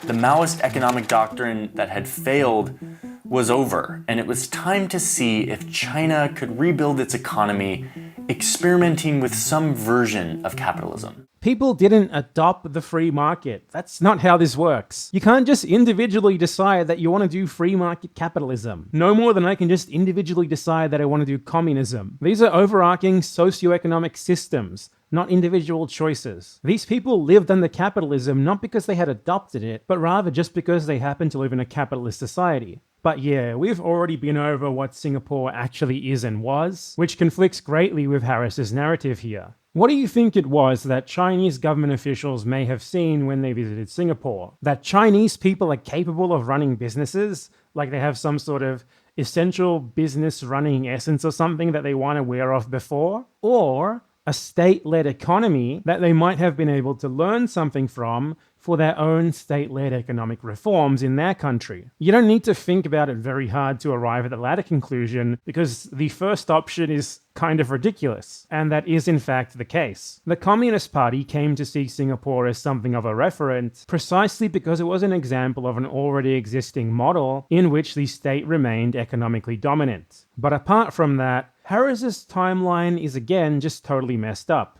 Deng visited Singapore in 1978, the same year in which the economic reforms in China began, but he and other Chinese officials didn't start to promote Singapore as a special model to be followed in China until 1992. Before that, it was just one of many different places that they'd studied. So their decision to begin market reforms itself has really nothing to do with Singapore. For Harris, though, it's very convenient to reduce a complicated, multi-causal decision, one which was itself the result of power struggles in the Communist Party, to a simple Eureka-style moment of epiphany. After decades of the evil Mao denying his people prosperity, along with other positive-sounding nouns, Deng saw the glory of the free market firsthand in Singapore, and he was so awed by its incredible greatness that he had no choice but to go home and immediately replicate it. It comes off as a childish, apocryphal propaganda story because it is one. In reality, the reforms were already underway beforehand, the visit to Singapore was very short and uneventful, the Chinese government only started paying special attention to Singapore 14 years later, and the reason they did so didn't actually have much to do with free market capitalism at all, rather something quite antithetical to it. China's turn to a market-based but still state-dictated economy has infinitely more to do with other factors, like the aforementioned political conflicts, chiefly among them the one with the Soviet Union. So yeah, firstly, there was that. which led to China and the USA establishing diplomatic relations again in 1972. Before this, the People's Republic of China had no access to international governance systems like the UN, as they were mostly controlled by the West, who had still considered the Republic of China government in Taiwan as the legitimate government of all of China. So suddenly, all of the world's most important and richest markets, made up of many countries who had spent the previous century colonizing China and most of the rest of the world, were now finally open to China. This was a drastic and sudden change in circumstances that enabled options that were previously closed to them, like foreign investment from the advanced capitalist countries and the ability to export to them. Second, Deng Xiaoping had been inspired by the new economic policy of the Soviet Union. After the Russian Revolution, the Soviet government under Lenin decided that because the country was overwhelmingly agrarian, much like China was, that they would allow a state-directed capitalism in the hopes of developing an advanced industrial capitalist society, because Karl Marx had theorized that that would be something of a prerequisite for communism. This was highly successful, as the USSR rapidly recovered from the devastation of its civil war and World War I. In 1961, following the disastrous attempt at rapid industrialization known as the Great Leap Forward, Deng was then already the key player in an ill-fated attempt to implement NEP-style reforms in China, to industrialize China in a very different way to the one that Mao had just tried. So the idea before the market reforms that he started to implement in 1978 was not actually new at all, not in the history of China, nor in the history of communism, nor even in Deng's own political career. So, the international conditions that enabled China's market reforms only came to be in the 1970s, and their clearest precedent and inspiration didn't come from the West in the 1970s, but from the East in the 1920s, and they had been proposed in China since at least the 1960s. If it isn't already clear from everything that we've just gone over, Harris's narrative of China joining the Capitalist Party in the West is also just plain chronologically impossible. He clearly means to imply that China was inspired by free markets,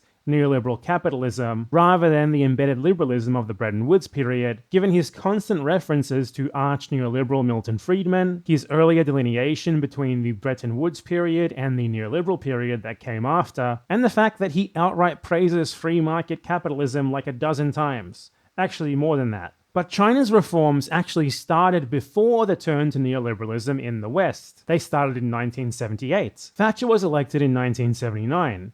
Reagan in 1981, so they couldn't have been inspired by Friedman-style neoliberal reforms there, because they hadn't even been implemented on a national level yet. In this video, it really seems like Harris has an uncontrollable desire to use the term West as synonymous with correct and good. His presentation of the world is one where it's just kind of self-evident that the only way forward is to copy the superior West. If something happened that he considers to be good, he does everything possible to ultimately credit it to Western influences or inspirations, without feeling any sort of need to actually back that up, or check whether his argument even makes any chronological sense, or consider the possibility that Chinese people might be capable of thinking for themselves, having their own ideas, or being inspired by anything other than the same countries that had colonized and devastated their own. This is juxtaposed with his treatment of Mao, who was apparently just completely irrational and evil, because that's the only way that Harris can apparently think of that could possibly explain someone not simply copying the superior West. It comes off as at least a little bit racist. In the next bit,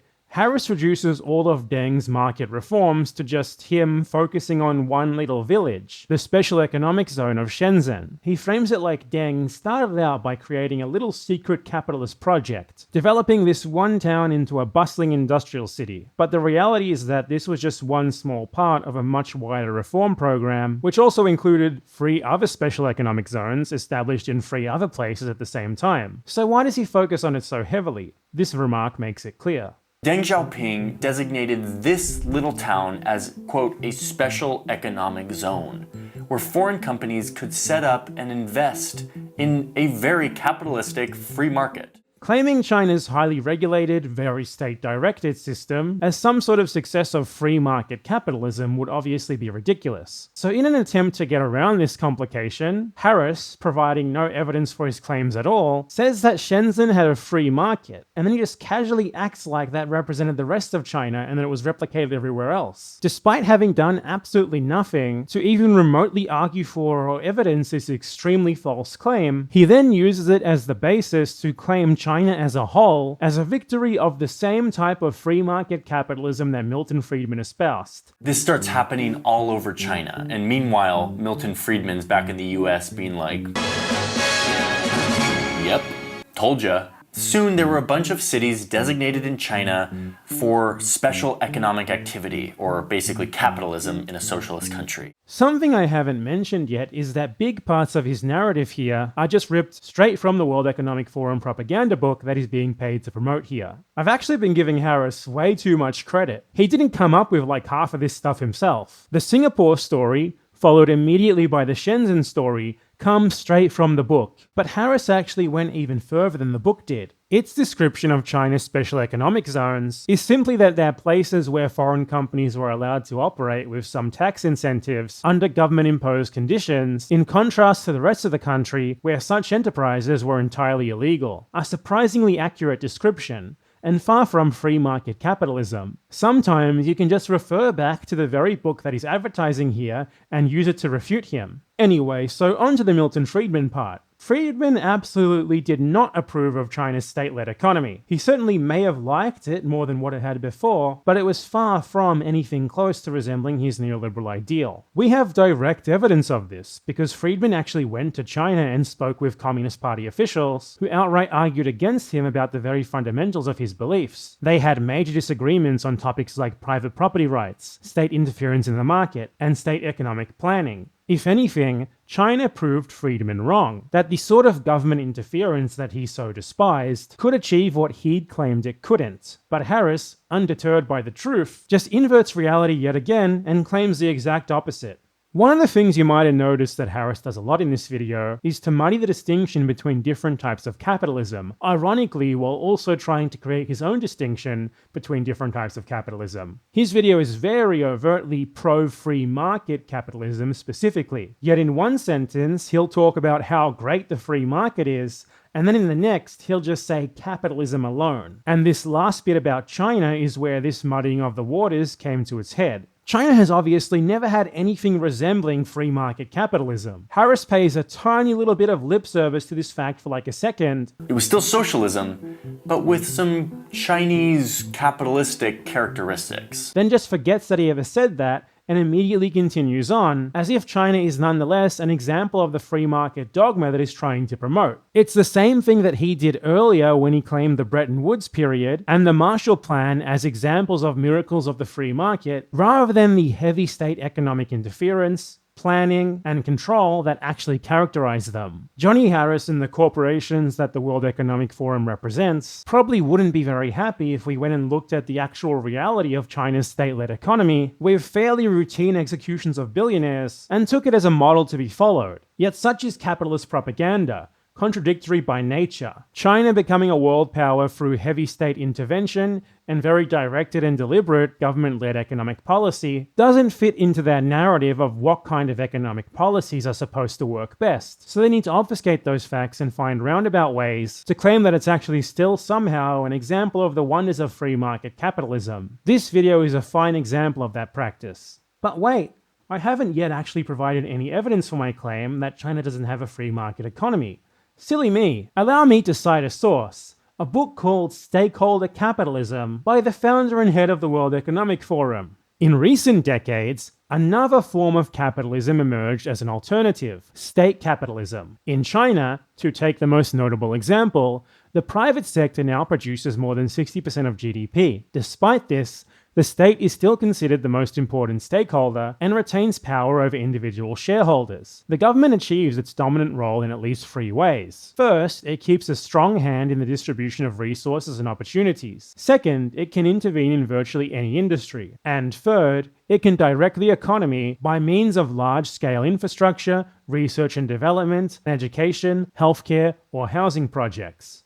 So, Harris's video is fundamentally based on this idea that China is a success of free market capitalism, of Friedmanite neoliberalism, to the extent that China supposedly stands as proof that Milton Friedman was right. Yet the book that he was paid to promote in this video says something entirely different, that it's the prime example of something very different to the neoliberalism that it misleadingly calls shareholder capitalism and stakeholder capitalism. The book even gives this state capitalism props, saying that, were it not for state capitalism, large parts of the developing world may not have seen a major growth spurt at all. Yet Harris frames it entirely differently, as if the free market is actually to thank for the perceived successes of state-led interventionist economies. I don't mean to give the book any credit here. It's garbage, ghost-ridden propaganda. It only acknowledges these things because they're undeniable, and it does so to create this false impression of nuance, so that the reader is more likely to be convinced by its main argument that the way to fix the problems of neoliberal capitalism is with more neoliberal capitalism, along with a nice helping of giving corporations even more power. I just think it's telling that Harris clearly read the book, given that he both claimed to have done so, and that parts of his video seem to come directly from it. Yet to sustain his argument that everything good ever is all thanks to the West's amazing free market capitalism, he still has to editorialize the World Economic Forum propaganda book to get rid of the parts where the book is frank about the fact that the things that he's crediting to the wonders of Milton Friedman are actually due to something very different. Harris's video comes off as even more of a piece of unthinking capitalist propaganda than the literal World Economic Forum propaganda book does. Now, let's move on to the big graph moment of the video, which comes out of nowhere after Harris is finally done lying to us about how neoliberal capitalism actually saved the world and made everything better, contrary to what all the evidence shows. I have two graphs I want to show you. They look like this. Okay, let's look at this one first. It's called the elephant graph. Do you sort of see why? Let's deconstruct this graph and try to understand what this says about the past 30 years of the rise of China. On this axis is everyone on Earth, ranked by their income, grouped into percentiles. So these people down here make an income that is the 10th percentile, the lowest 10% in the world, and then the 20th percentile, and so on, up to these people up here who are the richest in the world. They have an income that puts them in the 90th percentile. This axis here shows how much growth in income these people have had over the past 35 years.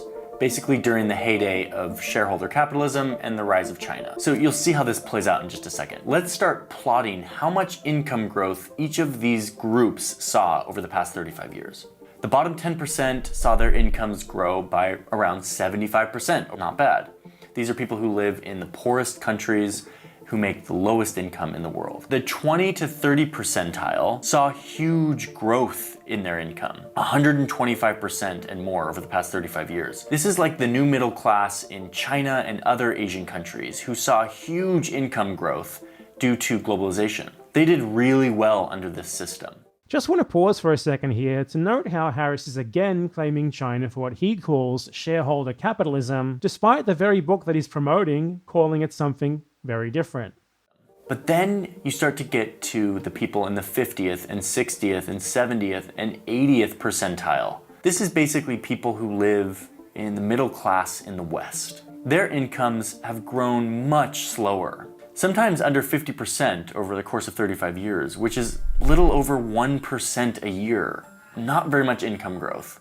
So did you notice the contradiction there? It's a pretty big one. Harris goes his entire video telling us how awesome shareholder capitalism was for the West, how it made the economy explode, and how it proved Milton Friedman right. But then, the graph that his entire video led up to paints a different picture. Now it seems that things actually didn't go that great for people in the West. There's no consistency in this video at all. He just contradicts himself so often. And some of these people in the West have seen their incomes shrink, like the blue-collar workers in Detroit and the Rust Belt whose jobs disappeared to China. So far you can sort of see why this makes sense. The people in China who benefited from this mass industrialization saw huge benefits. And the people here in the United States and in the West who saw jobs go overseas to China saw a way slower growth in their income. So this part is kind of ridiculous. Harris blames production moving to China for that portion of the graph having comparatively less growth. But as we've already established, the US economy continued to grow at the same average rate that it always had. And given that the income shares of the top percentiles saw massive increases that were concurrent with this, it's clear that the extra income from this growth was taken from them and given to the rich in their country, rather than to normal people in China who are at the very bottom end of this graph. Harris just can't seem to help himself here. He has to find some way in which he can blame your woes on Chinese people, rather than the capitalists who are actually to blame, because, well, they're paying him to make this video, aren't they? I'll let him finish his spiel on the graph now. But watch what happens next when we get to the groups of people who are at the 99 percentile, basically the richest 1% in the world. And for this, I actually have to stretch out the graph to get us a little bit more granular. These are the people who have the highest incomes in the world. Let's see how their income has grown over the past 35 years. You can see that their income has exploded under this system. They're seeing tripling of their income in the past 35 years. Now, a reminder that this is 35 years of data from every economy on Earth. This shows everyone on the planet. So this gives us a view of who are the winners and the losers of this shareholder capitalism that has globalized to Asia and around the world. The top 1% of income earners saw the biggest benefits from this system. They are the ones who disproportionately benefit from shareholder capitalism and the growth of globalization. Again, wait, wasn't this supposed to actually be super awesome for the West? So awesome that it inspired China to copy it all? He said this earlier. So while the US and Western economies are thriving because of this corporate free market capitalism that was taking over the world, but his own framing of this graph is kind of contradicting that quite a bit.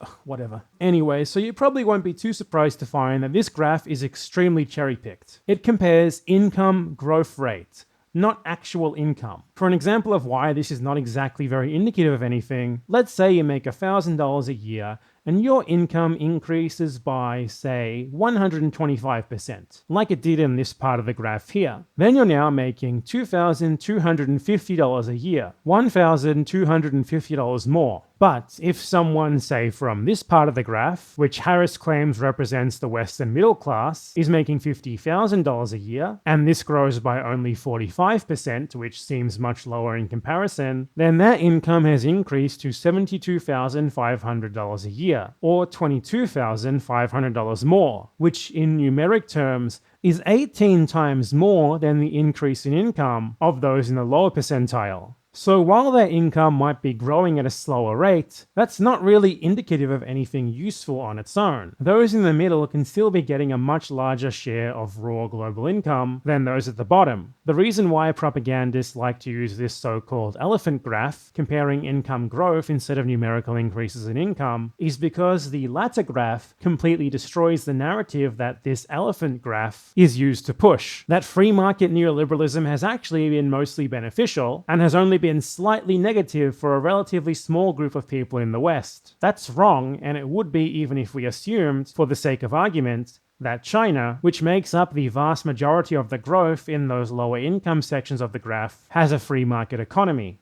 The YouTuber Unlearning Economics has a great video about this whole narrative of neoliberal progress, where he specifically refutes the abuse of the elephant graph, so I'm just going to play that clip to explain it to you more. The elephant shape comes because the gains at the very bottom of the global distribution, on the left hand of the graph, have been low. Moving right along the x-axis, we can see they are much higher for the global middle class, are low again for the middle class of rich countries, and are high again for the very rich. This paints a picture of globalization as a largely positive, albeit flawed process, compressing the global income distribution by creating a much larger global middle class, while neglecting the middle classes of the rich world, which have seen high and possibly rising income inequality within their borders. But the elephant graph hides an assumption which is pervasive in these debates. These are relative changes, expressed in percentages. If you look at the raw changes in income, shown on this graph, the income gains are largely flattened at the bottom of the distribution, and the graph takes the familiar hockey stick shape, albeit with a slight bump in the middle due to the impressive growth of China and other Southeast Asian countries. This is also in Lachner and Milanovich's original paper, though the elephant version has been shared more widely. Although incomes rose by 60% for both the top 1% and those in the middle of the global income distribution, this was an absolute increase of $23,000 for the top 1%, but just $800 for the middle. The rich gained the same in relative terms, but 30 times as much in absolute terms. The elephant shows the former measurement, while the hockey stick shows the latter. The implication of this is pretty clear. Almost all of the growth in the global economy was captured by those at the top of the distribution, failing to go to those who need it most. Yeah, you heard that right. Both of these graphs are from the same paper, yet those who push this narrative took one of them and ignored the other. I wonder why. Take a look at the income growth of the bottom 20% here. Their incomes increased by $217 in 30 years, adjusted for inflation and purchasing power between different countries. Now, what about someone in the top 80%, in line with the Western middle class? Their incomes increased by $2,218, 10 times more. Again, this is adjusted for purchasing power parity, so it's not like that money is worth less due to the higher prices of goods in richer countries. It is actually just straight up 10 times more. So clearly, it's not the poor Chinese factory worker whose income has increased by a whopping $217 in 30 years, who's robbed the average Westerner of their share of economic growth. It's the people represented on the far right side of the graph, whose incomes increased by 28 times that of the global average. The elephant graph was cherry-picked by the World Economic Forum, Harris, and many other propagandists to mask inconvenient facts for their narratives like these. So, Harris started out by claiming that neoliberalism, which he calls shareholder capitalism and free market capitalism, increased economic growth in the West by using a misleading graph of per capita GDP, which was not adjusted for inflation. Now, he's implying that neoliberalism was actually disadvantageous for most people in the West, and that there was a massive redistribution in income from them to the rest of the world and the richest 1% and up. This narrative is not only incredibly contradictory, but also untrue. There was a massive redistribution in income, yes, but only to the top 1%. The empirical data, no matter what metrics you use, no matter what variables you adjust by, consistently shows this. Neoliberalism has accomplished absolutely nothing but the redistribution of income from the majority of people to the richest people, and it's like that by design. So, next and finally, Harris shows us a graph of global CO2 emissions for some reason. The second graph looks like this. This shows the amount of CO2 emissions by country. You've got Europe and the United States, and then up here you've got China, the world's largest emitter of CO2. Like the elephant graph, this graph combines loads of data to show us that shareholder capitalism focuses so much on short-term profits for shareholders that it leaves out any consideration for how this economic activity affects the planet we live on and our ability to live on it. He makes sure to point out that China now has the world's largest share of global CO2 emissions, when you measure them by country at least, neglecting to mention that until, like, a couple of weeks ago actually, China had the world's largest population, congratulations India, and it still hasn't approached the per capita emissions of the West, and especially not the US, where the average person emits about 3 times more than the average Chinese person. And given that Harris also noted in his video that and more foreign companies flocked to China for its cheap labor. It became the world's factory. Then it would stand to reason that a fair bit of those emissions are also on behalf of the West, yet they still count against China and not against them. His analysis of this graph is very short and just seems kind of tacked on and superfluous. Like he wanted to throw in a token acknowledgement of climate change at the end, so that he could subsequently imply that stakeholder capitalism would magically fix it, while also driving home the general sort of anti-China vibe of this part of the video. Right after him telling us how awesome it was that China finally came to its senses and copied the free market capitalism that works so great for the West, there's this jarring tone shift. Now it seems that free market capitalism hasn't actually gone that well for the West. China's success also came at the expense of the average Westerner, and China even bears massive blame for climate change. So which is it? Is China an awesome example of free market capitalism's success, or a massive threat to the livelihood and well-being of the average person in the West? What's really most jarring about this to me, though, is that it seems like people don't really notice when he does this. At least from reading the comments, you won't really see anyone picking up on these sorts of contradictions and incoherency. Kind of worrying to me, and I hope that maybe my video will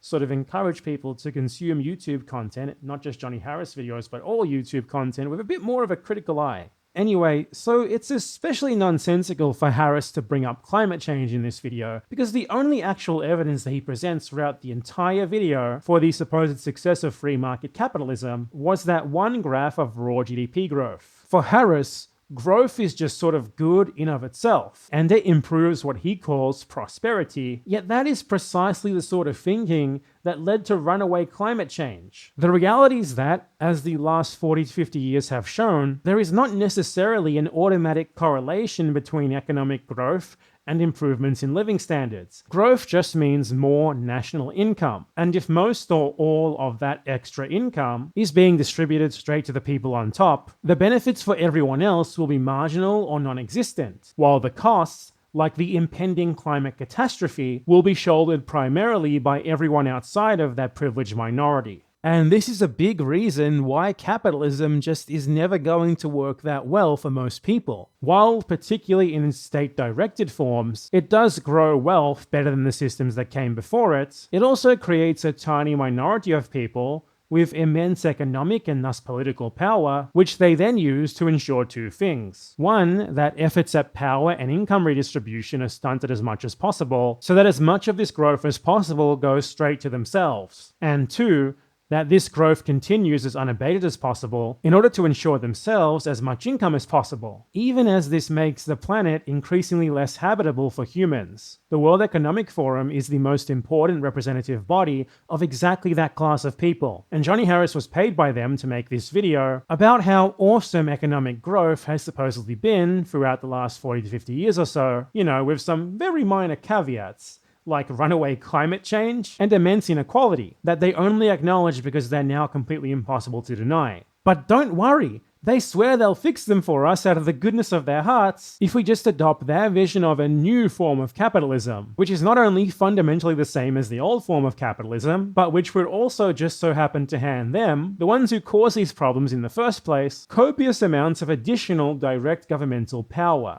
Yeah, that sounds like a great idea. Anyway, so after the CO2 emissions graph part, the conclusion that we dissected at the beginning of the video begins. So we're pretty much done here. There's really just little about this video that makes any sense without the context of it just being a particularly poorly made propaganda piece. It's just a guy presenting a very disjointed historical narrative with massive unexplained time skips that's very loosely based on reality, where he insists that free market capitalism is responsible for anything good that's ever happened, while presenting nothing but a few misleading graphs, or just outright lying to sustain that narrative. Then at the end, he pulls out more misleading graphs, contradicts everything that he just spent 7 whole minutes telling you, and then insists that the only way forward is to do exactly what the world's worst corporations tell us to do. It is utterly embarrassing that Johnny Harris frames himself as a journalist who, according to him, does copious amounts of research for his videos, including this one, where he gets pretty much everything wrong, provides next to no evidence for his claims, and messes up to a comical level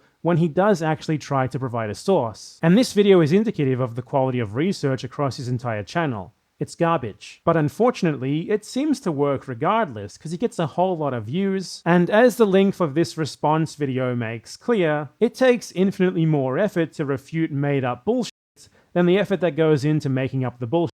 In conclusion, Johnny Harris is a liar. Worse, his lies are about as complex as lying to a child that babies are delivered to your doorstep by storks. Way worse. He took money to lie and mislead on behalf of one of the world's most nefarious and damaging ultra-rich advocacy organizations, and even seemed proud of doing so when he was called out on it. If there's anything actually useful that you should take from this video beyond that, it's one, that neoliberalism actually sucks, and that other forms of capitalism pretty much suck too, though quite a bit less, and two, that all of the problems that I've outlined here about Johnny Harris's content are not actually unique to his content. The vast majority of YouTube infotainment particularly historical infotainment, is exactly the same. It's just people who make confident-sounding statements that the audience is just supposed to take for granted because they said so. It's rare for them to even explain their reasoning, let alone provide anything resembling adequate evidence for it. The average YouTube history video is so bad that treating it as anything more than background noise while you clean the house or something is a huge mistake. That's all for now. If you like this video and want to see more like it, then subscribe and check out my other videos. And if you really like my stuff, consider supporting me on Patreon or Ko-fi. It all really helps, because unlike some other YouTubers, my videos aren't funded by billionaire advocacy groups, but rather by voluntary contributions from my viewers. Anyway, bye! Thanks to all of my supporters on Patreon and Ko-fi, and especially my $25 plus supporters. William Tomlinson, Ronaldo Elfaver, Robocomi, Potte, Mischief and Fins, Gel Cripson, Exos, Brosnan, Arthur Simak Jones, Aizmalad, A Big Mean Cat, and my $10 plus patrons. Ugopnik, XXXX, Wesley Potts, Shub, Minijan, Melissa Gomez, Max Halland, Lee Fiorine, Can't Care Less, Justin Bailey 77, Johnny Rocket, JG, Happy Nephron, Firefox 42, Eric Perkins, B, Ant, Adam Heitzman, Karim, and Mira. Thank you all for watching. See you next time.